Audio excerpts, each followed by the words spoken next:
perintahnya kan makanlah bagimu seluruh makanan yang halal dan baik. Halal thayyibat.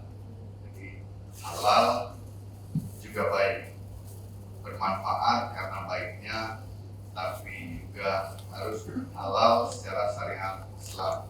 Sekarang banyak produk-produk beras yang eksklusif and rare, padahal beras yang sama dikemas dengan lebih baik, tapi juga harus bermerek, bersertifikat, berlabel halal. Akhirnya dengan mengucapkan Bismillahirrahmanirrahim, bimbingan teknis, fasilitasi sertifikasi halal, dengan ini saya nyatakan dibuka.